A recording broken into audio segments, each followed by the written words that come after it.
Advantage Assam 2.0 ৰ বাবে দেশ বিদেশৰ বিনিয়োগকাৰীসকল অসমলৈ আহিছে আৰু অসমত বহুতে বিনিয়োগৰ বাবে আগ্ৰহ প্ৰকাশ কৰিছে আৰু এই ক্ষেত্ৰত আমাৰ বাবে ভাল খবৰ যে অসমৰ যিসকল স্থানীয় যুৱক সেই বা থলুৱা যিসকল উদ্যোগী আছে সেই উদ্যোগীসকলেও বিনিয়োগৰ বাবে আগ্ৰহ প্ৰকাশ কৰি অসম চৰকাৰৰ সৈতে বিভিন্ন ধৰণৰ চুক্তি কৰিছে আৰু অসমৰ যিসকল এসময়ত অসমত আছিলে কিন্তু পিছলৈ বাহিৰলৈ গ'ল কিন্তু আকৌ অসমত তেওঁলোকে বিনিয়োগ কৰিব খুজিছে তেনেকুৱা ধৰণৰ উদ্যোগী অসমীয়া উদ্যোগী এই যি সন্মিলন চলি আছে এই সন্মিলন উপলক্ষে অসমলৈ আহিছে আৰু সেইসকলৰ ভিতৰতে এগৰাকী হ'ল ডক্টৰ অৰিন্দম অধিকাৰী তেখেত বৰ্তমান পুনেত তেখেতে ব্যৱসায় কৰি আছে আৰু তেখেতে এটা কোম্পানী স্থাপন কৰিছিলে আৰু সেই কোম্পানীটো হৈছে অৰ্মেকন প্ৰাইভেট লিমিটেড আৰু এই অৰ্মেকন প্ৰাইভেট লিমিটেডে ইতিমধ্যে অসম চৰকাৰৰ সৈতে এখন চুক্তি কৰিছে আৰু তেওঁ এটা বিশেষ প্ৰডাক্ট তেওঁ এটা বিশেষ বজাৰত তেওঁ এৰিছে আৰু সেইটোৰ তেওঁলোকে ব্যৱসায় কৰিছে যিহেতু ডক্টৰ অৰিন্দম অধিকাৰী মোৰ সৈতে আছে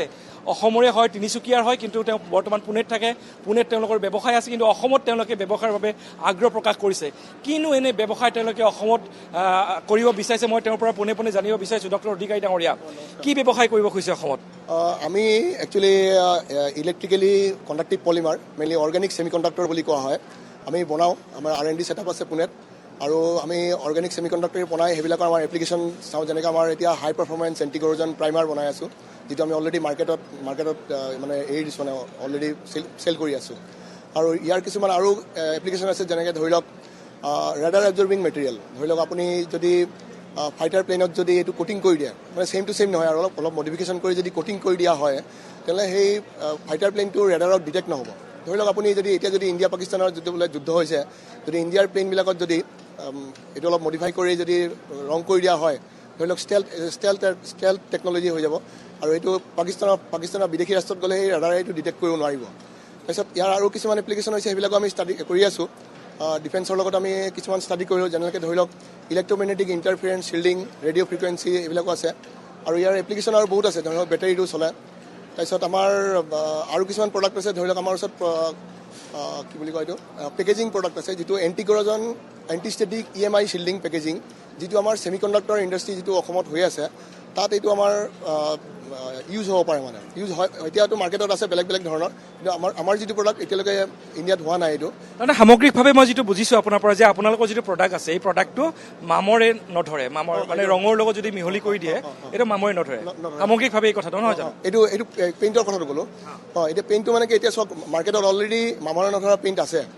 আগতে ক্ৰমেট লেড সেইবিলাক ইউজ কৰিছিলে যিবিলাক কাৰ্চিনোজেনিক হয় মানে কেঞ্চাৰ হয় তাৰপিছত জিনোটক্সিচিটি আছিলে মানে এইটো অল অভাৰ ৱৰ্ল্ডত বেন হৈ গ'ল অ'কে ভাৰততো অলৰেডি বেন হৈ আছে কিন্তু মানুহে এতিয়াও লুকাই চুৰি কৰি ইউজ কৰি আছে তাৰপিছত আহিলে জিংক ৰিচ প্ৰাইমাৰ বুলি কয় এতিয়া জিংক ৰিচ প্ৰাইমাৰ বনাবৰ কাৰণে আপুনি 1 লিটাৰ জিংক ৰিচ প্ৰাইমাৰত আপুনি এৰাউণ্ড 88% to 90% জিংক দিব লাগে জিংকৰ পাউডাৰ তাৰমানে হ'ল আপুনি 1 লিটাৰ পেইণ্টত 800 গ্ৰামৰ পৰা 900 গ্ৰামলৈকে জিংক পাউডাৰ দিব লাগে আপোনালোকে পুনেত ব্যৱসায় কেনেকুৱা এতিয়া পুনেত ব্যৱসায় আমাৰ এইটো চব আমি সৰু সুৰাকৈ আৰম্ভ কৰিছোঁ 2018 চনত আৰম্ভ কৰিছিলোঁ এতিয়া ষ্ট্ৰাগল কৰি আছোঁ আৰু অসমত কেনেকৈ আৰম্ভ কৰিব বিচাৰিছে বা অসম চৰকাৰৰ সৈতে কি চুক্তি কৰিলে আপোনালোকে কৰিলোঁ অসম চৰকাৰে কৈছে আমাক ইয়াত মেনুফেকচাৰিং ছেটআপ কৰিবৰ কাৰণে সকলো প্ৰকাৰৰ সুবিধা প্ৰদান কৰিব আৰু মানে আমি ছায়েন্স এণ্ড টেকন'লজি ভালৰ পৰাই আমি কৰি ছায়েন্স এণ্ড টেকন'লজি মিনিষ্ট্ৰীৰ পৰা কৰা হৈছে তাৰপিছত আৰু এইটো আমাৰ প্ৰডাক্টটো হ'ল যে এনভাইৰমেণ্টেল ফ্ৰেণ্ডলি হয় আৰু ধৰি লওক নৰ্মেলি যদি যিবিলাক বাকী পেইণ্ট আছে সেইটো যদি 100 মাইক্ৰন থিকনেছ দিয়া আমাৰ 20 মাইক্ৰন থিকনেছ দিলেও হয়তো পাৰফৰ্মেঞ্চ ভাল বজাৰ এখন পাব বুলি আশা কৰিছে অসমত চাউথ ইষ্ট এছিয়া এটা ভাল মাৰ্কেট পোৱাৰ আশা আছে কাৰণ চাউথ ইষ্ট এছিয়াৰ যিবিলাক দেশ আছে তাত 23,000 কিলোমিটাৰ কোষ্টেল লাইন আছে আৰু আমাৰ প্ৰডাক্ট হৈছে হাই পাৰফৰ্মেঞ্চ এণ্টিকৰোজন প্ৰাইমাৰ যিটো ধৰি লওক আমাৰ জাহাজ পাইপলাইন অইল এণ্ড গেছ এইবিলাকত বেছিকৈ ইউজ কৰা যাব আমাৰ অসমতো বহুত প্ৰজেক্ট চলি আছে তাতে সুবিধা হ'ব এইবোৰ হ'লে ধৰি লওক ব্ৰিজ আছে তেনেকুৱা এইটো প্ৰডাক্ট আমাৰ লগত এজন জাৰ্মান চাইণ্টিষ্টো জড়িত হৈ আছে তেখেতেও আগতে কৰিছিলে এতিয়া আমাৰ মানে আমি তেখেতৰ যিটো কোম্পানীৰ নামটো আমি লৈ ল'লোঁ আপোনালোকে যদি ইয়াতে উদ্যোগ স্থাপন কৰে তেতিয়াহ'লে এমপ্লয়মেণ্ট জেনেৰেশ্যন কিমান হ'ব বুলি আশা কৰিব পাৰোঁ আমি এতিয়া ইনিচিয়েলি 20 জন বুলি দিছোঁ যদি ভালকৈ চলে যদি আৰু বেছি হোৱাৰ সম্ভাৱনা আছে নিজৰ জন্মৰ ঠাইখনত কিবা এটা কৰিব মন যায় সেইকাৰণে সেই হেঁপালৈ আপুনি আহিছে আপুনি তিনিচুকীয়াৰ পৰা গৈ আহিছে গতিকে কিমান আশা কৰিছে যে এই প্ৰজেক্টটো সফল হ'ব আপোনালোকে মই ভাবোঁ ইয়াত এষ্টাব্লিছ কৰিব পাৰিলে সফল হ'ব চাউথ ইষ্ট এছিয়াৰ আমাৰ এটা ডাঙৰ মাৰ্কেট হ'ব যিহেতু মই তিনিচুকীয়াতে মই চাইন কৰোঁতে তিনিচুকীয়া বুলি লিখি দিছোঁ আৰু ধন্যবাদ অধিকাৰী। এয়া আছিলে ডক্টৰ অৰিন্দম অধিকাৰী। তেখেতে বিশেষ ধৰণৰ প্ৰডাক্ট কিছুমান তেওঁ অসমতো লঞ্চ কৰিব বিচাৰিছে আৰু সেইবাবে তেওঁ অসম চৰকাৰৰ সৈতে চুক্তি কৰিছে। আৰু আমাৰ বাবে ভাল খবৰ যে অসমৰ যিসকল থলুৱা উদ্যোগী আছে বাহিৰত গৈছিলে আকৌ অসমলৈ তেওঁলোকে অসমত তেওঁলোকৰ ব্যৱসায় সম্প্ৰসাৰণ কৰিব বিচাৰিছে। এয়া অসমৰ বাবে নিশ্চিতভাৱে এটা ভাল খবৰ।